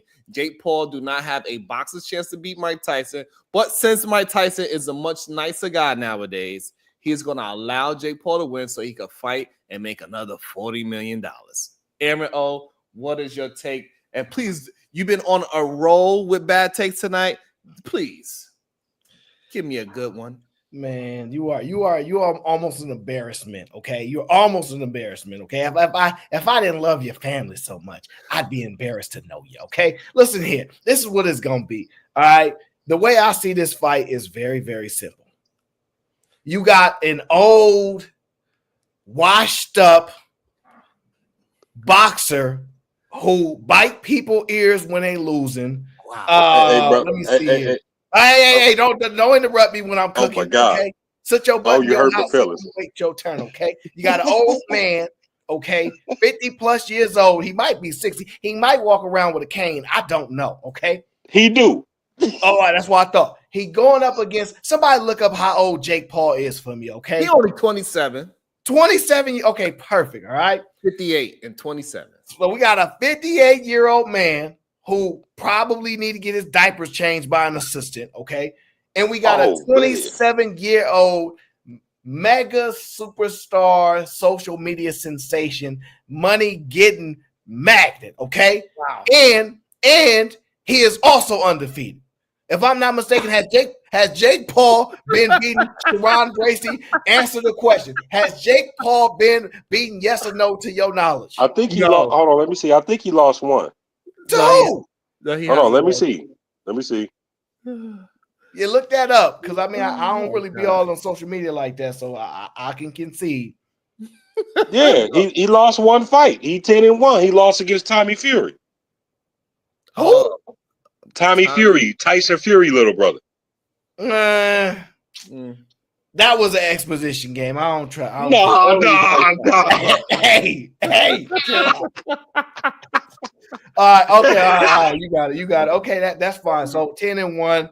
Mike Tyson is like 46 and 7 or 8 losses, right? So professional fights, by the way. Yeah, pull up Mike Tyson's record for me, somebody. Yeah, pull up that record. No, we're not gonna pull up his record. I'm getting his record. His record is not bad at all. All right, so you said what? His record is not bad at all. His record is not. Is it Floyd Mayweather spotless? No. But Floyd avoided a lot of fights too. I don't want to hear nothing about avoiding. But listen, Mike Tyson was 50-6 with 44 knockouts. Okay. That's not a bad record at all. No, that's not bad. He a professional. We listen. And then you gotta look at it too, Aaron. About 3-4 of those losses came within the last like 20-30 years. And plus we can't late in his career. And plus, we can't count the one when they cheated him with Buster Douglas. We can't count that one. That's I wouldn't. No, listen. He got cheated with Buster Douglas, so we can't I'm a Mike Tyson fan. And also, we can't count the first one when he was getting headbutted when the other fighter thought they was in a UFC fight with no rules. Holyfield was headbutting. Tyson kept telling the ref. Everybody know Tyson got an anger problem. At least 2 we can't count. And then the one with the other person that he fought when he was on drugs to suppress his real anger and animal emotion, that it was so much that he wiped the sweat and blood off his opponent's head and said, "I'm sorry for making you bleed." So at least 3 fights that was Lennox Lewis he fought. And they had him on so many damn drugs. He thought he was a goddamn Gandhi. He forgot he was Iron Mike Tyson. So at least 3 of those fights we can't even count. Well, I look at Mike Tyson's career in 2 different phases. Because to this day, the greatest boxer that I've ever seen put on a pair of gloves is Customato Mike Tyson. Mike Tyson, when the white man was around, was nothing to be played with. Nothing to be played with. Because that was his father figure. And that's what kept him on the straight and narrow for so long. He didn't start losing until the white dude died and he started messing around with drugs and women and all of that. While Customato was alive and had him on the straight and narrow to where only thing he did was eat, sleep, and breathe boxing, Mike Tyson was unbeatable. Yeah. That's the greatest boxer I've ever seen put on a pair of gloves. Customato Mike Tyson. Yeah, as far as I know, you got revisionist history, okay? Because you just told me that he got beat a bunch of times, all right? And unless the white man died or something. He did. He died. He died right before the Buster Douglas. What did he die? All right, well, look, everybody ain't gonna get no white Jesus, all right? So look, let's get back to the point, okay? So we got old podcast rocking Michael Tyson, okay? We're gonna say his whole government. Iron Mike. It ain't no damn Iron Mike, okay? But that's Iron Mike, brother. He's former Iron Mike, okay? He don't get okay, would you fight him? Would you fight him? Hey, look, sir. Listen, sir. If Mike Tyson want to go ones with me, that's his decision, sir. It's his decision. If he want to do that, listen. I'm gonna just tell you now. I recommend to him not to do that. I recommend. Listen. I recommend. No, brother, he 50-something years old, brother. Sir, listen, I'm gonna go just like this. I'm gonna put my hands up like this and say, "Sir, I'm not fighting you, sir. You hit me. I'm suing you for every goddamn penny." No, brother. Listen, brother. Yeah. How old is you, Aaron? Hey, I'm 71. No, now you said I died my grave. You can't tell. All right, look. So let's stay on track here. You trying to throw me off track. All right. So look, we got Iron Mike. I'll give y'all the Iron Mike. Okay. I'll put some respect on his name because I did like watching his fights. Okay. So we got Iron Mike Tyson with the Walker. Most recently known for his last fight. Did he win his last fight? Mike, yeah, he beat Roy Jones. No. That's an exposition match. I want his actual last fight professionally. Did he win that fight, sir? Yeah. Who was it against, sir? Roy Jones. No, that was not a professional fight, and you know it was not sanctioned, sir. You do that one more time, we're gonna kick you off your own show, sir. Answer the question, okay? Did he win his last sanctioned fight? Okay, professionally. I don't believe so. He got because listen, I gotta look it up. I gotta make I'm looking up right now. Was forced to lean back. So anyway, the point being is this, okay? He's most recently known because nobody watched that little exposition because remember the other dude was forced to lean back. Fat Joe, he was want to fight Fat Joe. So the point being is that okay, Iron Mike. Last time I remember him, he come off a big L because me versus you're gonna take a big L, right? So he coming off a big L. He coming against one of the YouTube special sensations of all the land, and Mike Tyson is going against the young. I seen the footage of the youngster training. By the way, that boy was what? Yeah, so I look. Did you see the footage of Tyson training? So just listen, sir. Because Mike Tyson training, I think they speed up the footage with him. So Mike Tyson, right? So look at this is what it is. So Mike Tyson, you feel he a little bit older now. He like 50-some years old. He getting in the ring. He got his walking chair. He probably got some diapers, assistant, got a podcast. He about to make $20 million. And he's gonna walk into that ring with a nice, young, sensational, super mega star getting his chicken and knocking ex-professional athletes out. That's what he do. The first person he gave the twinkle toes to was Nate Robinson. He thought he was at the crossroads. You know what I mean? With Bone Thugs. Nate Robinson, bro. Nate Robinson, bro.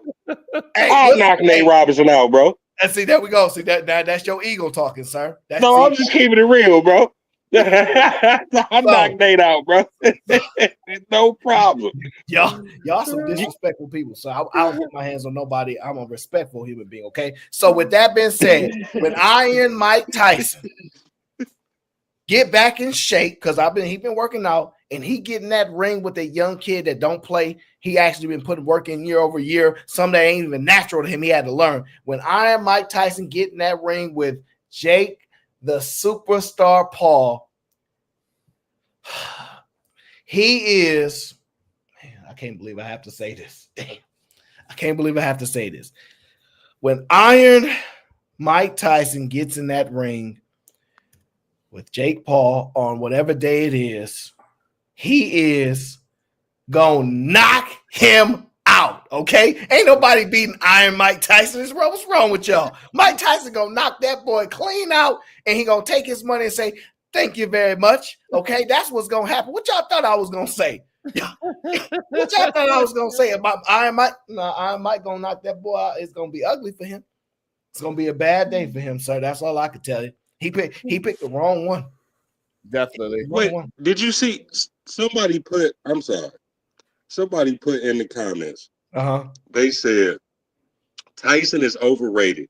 He didn't have technical skills of Ali and Mayweather. Sir, I don't know what you were watching growing up, but all I know is you talking about technical skills. Sir, it requires technical skills to even do the peekaboo style of boxing. Yeah, no, he was he was a beast. It was offense. The peekaboo style of boxing is offense, but at the same time, defense. That's why it's called the peekaboo. He popping in and out, in and out. That's why he trained up under that tape like that, in and out, in and out. If you watch Tyson's early fights, bro, nobody really touched him. He bobbed and weaved everything. Yeah, I agree. He definitely did. He was definitely a technical boxer. I do got some video of Jake Paul legs shaking because just the thought of saying Mike Tyson name, his legs just start shaking. So he don't have a chance really. But I think Mike Tyson is going to allow that young man to win so he can make some more money, so he can get another $40 million. Mike Tyson is not a shrewd businessman. Stop that. Absolutely. If Mike Tyson lose, it ain't gonna be a second fight. I'm gonna tell you that now. And also, you know, that Mike kid Tyson is gonna run away like I knocked out Tyson. He's not gonna be no second fight, bro.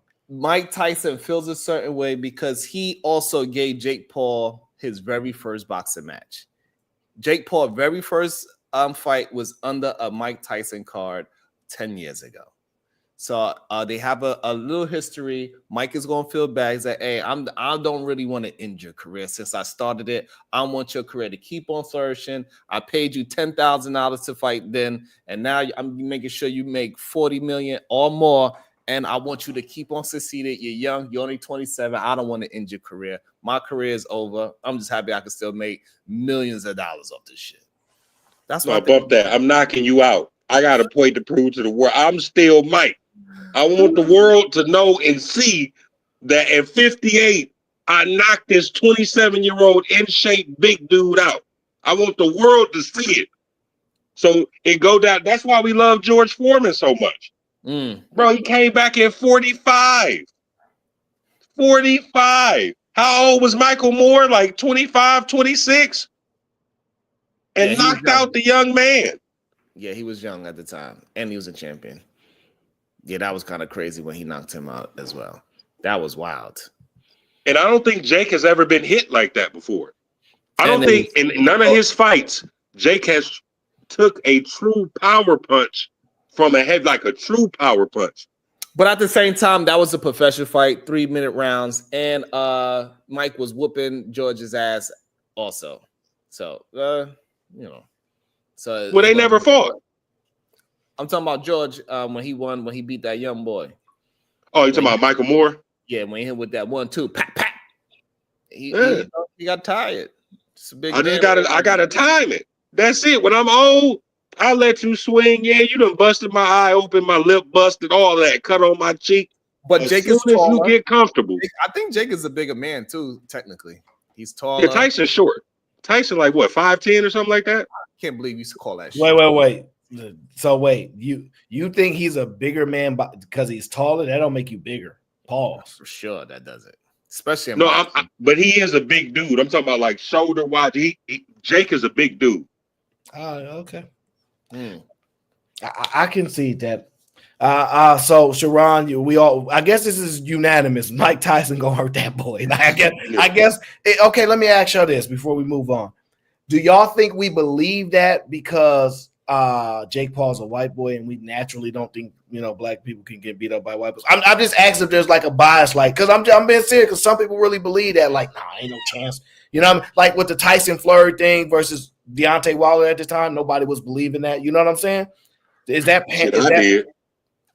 I think a little bit plays a part to that, but I think the main problem, I think it's just very small about the whole Jake Paul being a white boy versus a black man thing. I think it's a very small perspective that people have with that. I think that whole great white hope thing is kind of gone now, especially with basketball being with so many white stars, and now the NFL got so many black quarterbacks. I think that whole black man, white man thing in sports is pretty much done in America. Okay. I just had to throw it out there and see if that was I think it is legit. Yeah, I gotta agree with him. I don't, because when it comes, especially in combat sports, man, race don't mean a thing in combat sports. Yeah. Although racially, if you just tell me like, okay, it's gonna be this person and he fighting this person and he from Dagestan, I'd be like, ooh, I might have to go with the Dagestan brother. You know what I'm saying? Well, I mean, if it's a wrestling match and they grappling each other, yeah, definitely. You know what I'm saying? When it comes to a fighting and that brother from out them Caucasus Mountains, you know what I'm saying? I would go with the Caucasus Mountains brother, man. You know, certain cultures you will go with. You know what I'm saying? Yeah, but you Just go with like, hey, if we finna have a sumo wrestling match, right? And you tell me it's a Japanese dude over here and it's a black dude over here, I don't care that you black. You about to get your ass slammed around. That's a strong possibility. Ridiculous, man. Hey, what is your thoughts with all these goddamn? Let's shift it over. I want to get into because you know the NBA they got a real problem on their hands, in my opinion. Aaron, they have a problem with keeping people healthy. All of these young players, they are injured way more than ever. I think the reason why is because they allow them to rest too much. They are not pushing them physically so they could be prepared for the end game and what these moves is going to be like. Back in the day when Michael Jordan was punching people in the face, they was doing 2-a-days. They was having real workouts before they even stepped foot into the preseason game. Now they're using preseason game as warm up to the season. And then when they get in that season and goddamn Joel Embiid, he trying to play defense on somebody that got some new moves and they doing step backs and they doing and that knee is not going to be able to keep up. Like I told you yesterday, he should not have played against the Knicks. He should have took these next 3 games. He should have waited and play a team that's going to be less demanding on his body, so he can actually be acclimated for the sport. Because you need to get in shape before you get into basketball shape, and they taking it way too easy on these players in the preseason time or the off season, I should say. Is there a question, sir? Yes. Why? Or how is the NBA going to clean up their injury list? How are they going to do this? I really don't know. Yeah, I don't think. Tell the truth. Stop because happening, sir. Yeah, you can't do that. So, but I do understand what he's saying because we had less medical technology back then. So you mean to tell me compared to now? You say and them dudes, they playing more. They played more. You know what I'm saying? Like now it's so rare. Let me make sure I understand what you're saying. You're saying that the dudes played more back in the days. Yeah. So like plenty of people playing 82 games. So that's why it was less injuries. Yeah, I'm agreeing with you. I think you're right. Because I see all those dudes, and don't get me wrong, it is some people from back in the day that got injured and their career wasn't what it was supposed to be. Because Ron Harper is one.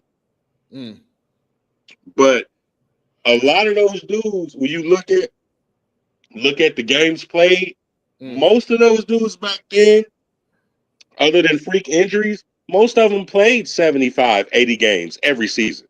Now, bro, it's so many players, bro. You look at their games played and it'd be like 60. You're like, dang, bro, like what's wrong, bro? And then I look at Anthony Davis, like, bro, like, what's wrong, bro? Like, I feel like me at my weight size, if I bumped into Anthony Davis wrong, he'd get injured. Well, I mean, you are 285, so yeah, that's possible. Hey, brother, hey, watch it, brother. But no, I'm just saying, like, seriously, like, it's a lot of injury-prone people now, and I don't get it. Like, we got better medical technology, we got better food knowledge, we got better. You know what I'm saying? Like, I don't think it's injury-prone. I think they are not preparing their bodies to play on a real basketball level sport, right? Because when Zion goes into the Pelican practice facility, they're gonna take it easy on them.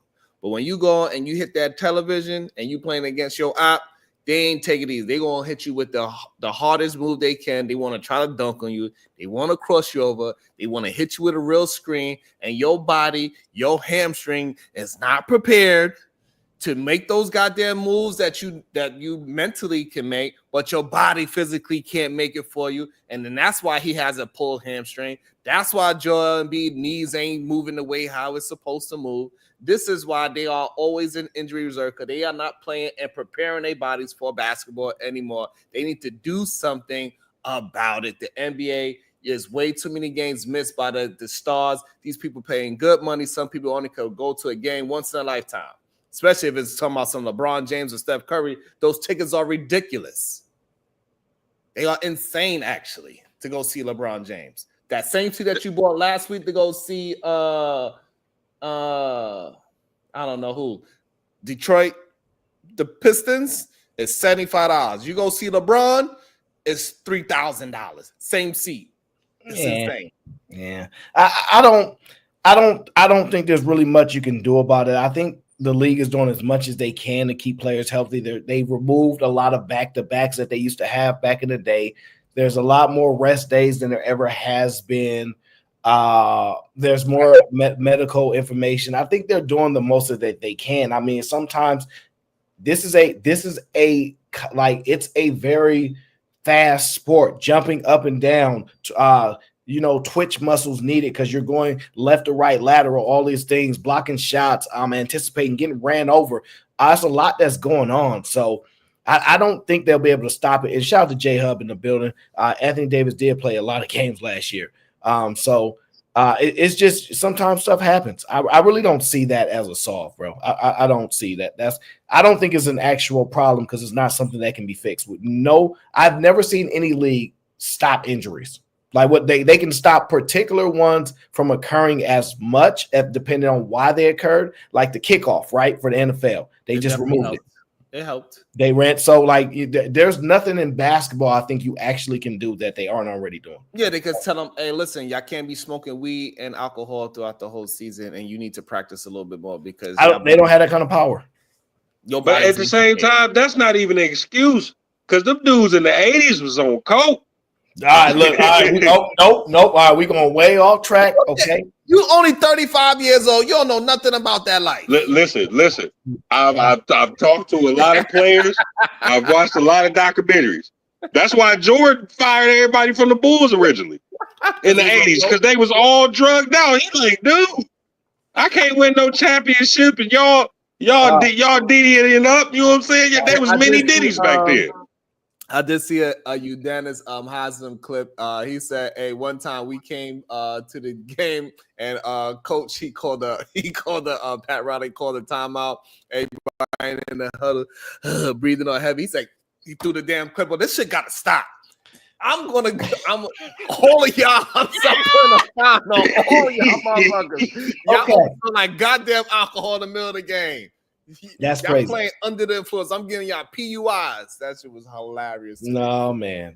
Listen. First of all, those people, grown men getting paid $50 million a year, $30 million a year, $7, $8, $9, $10, $12 million a year. You ain't gonna stop them from doing nothing they don't want to do. So that's out. Okay, let's shift. Let me get to this the most important topic of the show. Okay, let me get to the most important topic of the show. I wrote it down. I wrote it down right here. It says, let Sharon win a debate so he looks good in front of the actual audience. No. That was just a side note. That wasn't the actual. I be taking side notes to make sure the show goes well. Okay. There we go. Eagles, Redskins, Thursday night footballer. I think that this is a division clash of two teams that are playing relatively. And Daniel Daniels is going to take the number one spot in the NFC East. Destroy Jalen Hurts. He's going to show Jalen Hurts who's the true NFC East quarterback that is running things now. Even though I think the Eagles are going to win the playoffs. I believe that in the regular season, Mr. Daniels, he is going to show Jalen Hurts who is really running it in the quarterback in his rookie season because he's going to take more shots. He's a little bit more quicker. He's just in tune with what's going on. And Jalen is not playing up to the level of his team yet, as of yet. He's not been playing very well. His team, he has great weapons, and they've been carrying him instead of him carrying them. And that is the difference. And that's why the Washington Commanders is going to win, and Dan's going to be the leader quarterback of the NFC East. This was the first bad take that I've really heard you say. Have you been watching the shows? Let me tell you something. Bro, unless their name is Patrick Mahomes, bro, I'm not picking up nobody over the Eagles in the East, bro, this year. I'm not, bro. I just see, bro. Listen. Saquon just did the greatest play I ever seen a running back do in my life. I said quarterback. I've never seen a man hurdle. I said quarterback. I said Daniels is going to prove tomorrow. I understand that, but I ain't got nothing to do no damn Hurts. It don't actually. It does, because Saquon's standing right next to Hurts, so it has a lot to do with him. I'm gonna have to go with the Eagles. That they're overpowered. It's the same thing as the Bucs situation. That's where they needed help at running back, and they went out and got one of the best running backs in the league for little to nothing. Yeah, and didn't lose anything. I'm going with the Eagles. Okay. I know, and the Commanders, sir. Yes. The Commanders, sir. All right? You're going to have a whole bunch of light-skinned people on here angry at you. You say that R word again. But I know he's the new up-and-coming, but I think he is in the position that Lamar was in, 4 or 5 years ago. You may be the new up-and-coming dude on the block, but the most dominant thing there is still Patrick Mahomes. I'm still going to go with the Eagles. Yeah, but we talking about the game. But we talking about the game. And I'm rolling with the Eagles. Quarterback, and because Jalen Hurts has underperformed, I still believe Daniels is going to show out and show why he's the best quarterback in the division. Eagles is the best team. Eagles is the best team in the division. But young Daniels, as a rookie, he's the best quarterback as of right now in the division. And he's going to show his ass tomorrow and prove me correct. As a rookie, he the best quarterback in the division. He better than the man that went to the Super Bowl and almost beat Patrick Mahomes. I think Brandy said it best. Almost doesn't count. I understand. But still, he still went to the Super Bowl. A lot of people go to the Super Bowl once and never see it again a day in their career because it's that hard to get back to it. Hey, Nick Foles went there too. Ain't nobody. I heard this nonsense go on for far too long. Now let's get back to the truth. Okay, let's see what we got here. We have the Redskins. Oh no, I'm sorry, wrong name. I'm sorry. Hey. The Washington football team. Okay, I guess that's somewhere in DC. I don't know. Wale said something like that, but he ain't even from DC, from Baltimore. Anyway, versus the Philadelphia Eagles. So what I see is this, okay? We got the matchups, right? Because, yes, we can look at the quarterback matchup, but this is a team game, right? And so you have to look at every aspect of football and which team is likely to perform better in all those aspects: special teams, defense, offense, offensive line, defensive line, turnovers, pace of game, quarterback play, wide receiver play, skills position, etc. Right? This is what I believe. The Eagles are better at every single position on everywhere, except for maybe linebackers, maybe. Okay, we got a better offensive line, we got better receiver, we got better tight end, we got better quarterback, we got better defensive backs, okay, because I believe we have the best one on the field. We have the defensive line. I think ours is better, okay. If not, it's a push at best. Linebackers, I might give the edge to them. So we beat them in almost every aspect of that. Right now, you get down to it comes down to quarterback play, regardless, because your quarterback has to play decently well enough, unless you have I would time J Hub out, but that's my dog. I almost got mad at him. I'm going to say this. I believe that Jalen Hurts throws 3 touchdowns because it's been a long time since he's thrown 3 touchdowns. I believe he's going to throw 3 touchdowns, and then he might run for 1. But I'm hoping Saquon get a little busy, okay? Saquon will be over 100 yards from scrimmage, guaranteed, okay? That's going to happen. Nobody's stopping him from getting busy.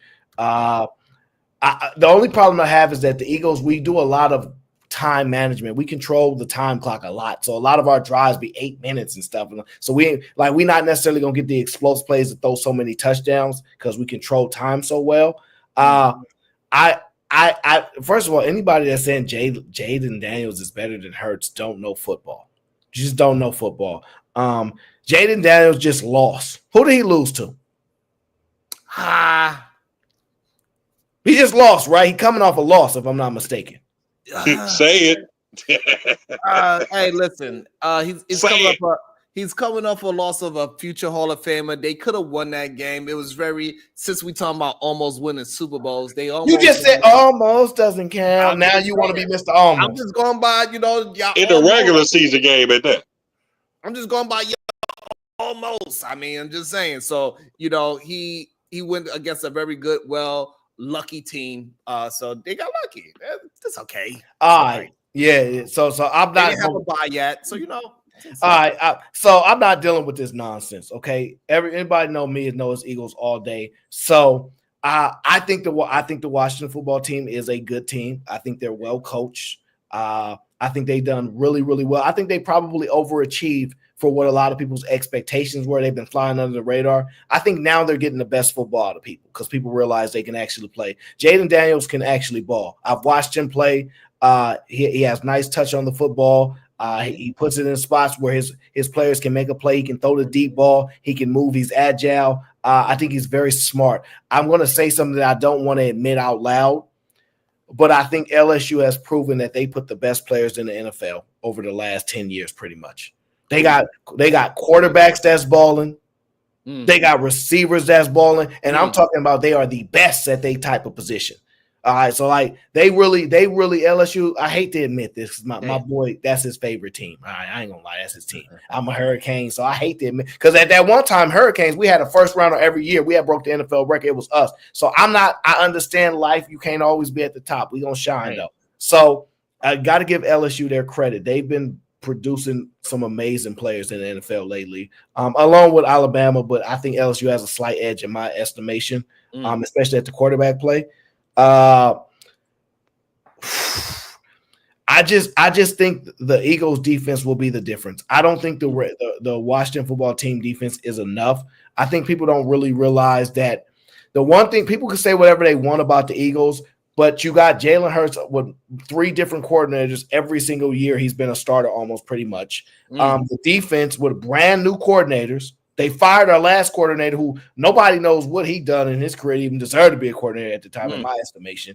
And it took some games for them to figure out the offense and to figure out our defense.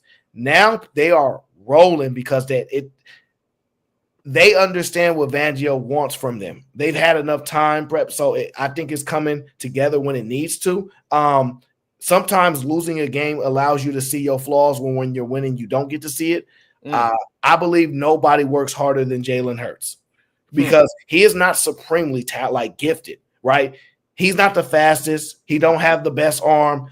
I think he just worked his butt off, and he has some talent, but it's not supreme talent like these other players, right? So I believe that coupled with having a better running back and the better receivers, the better offense, in my estimation, with the better defense will give them the edge.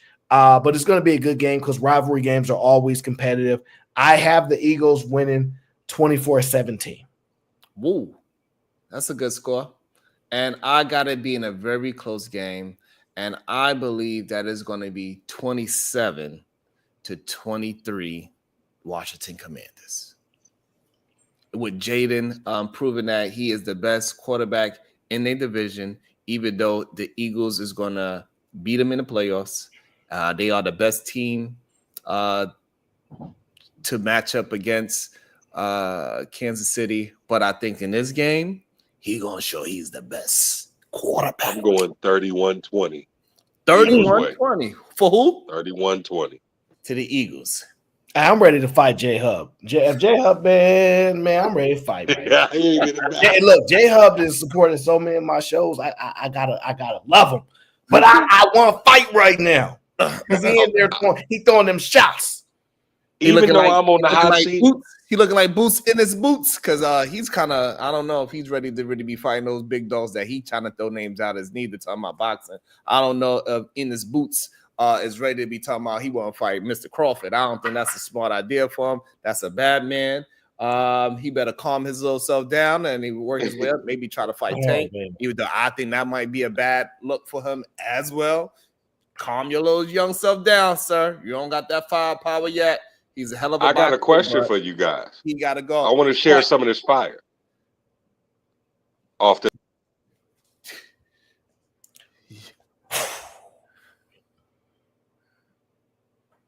Sorry, man. Like sometimes the seat was getting hot there. Sorry, sir. We have reached the conclusion of the hot seat.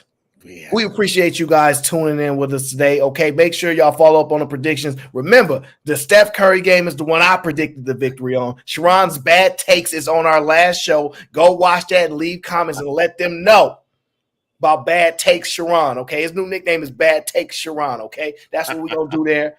And we appreciate everybody supporting the show. We just trying something new, having a lot of fun, trying to build this and do what we do. This is actually proving to be a lot more fun. Me and Sharon just putting it together.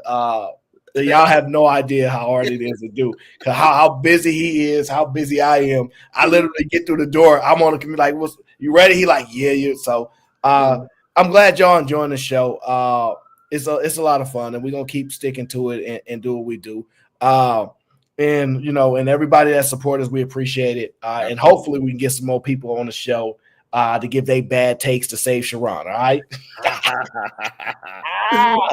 Are we doing this tomorrow, or are we gonna watch the game tomorrow? We'll figure it out.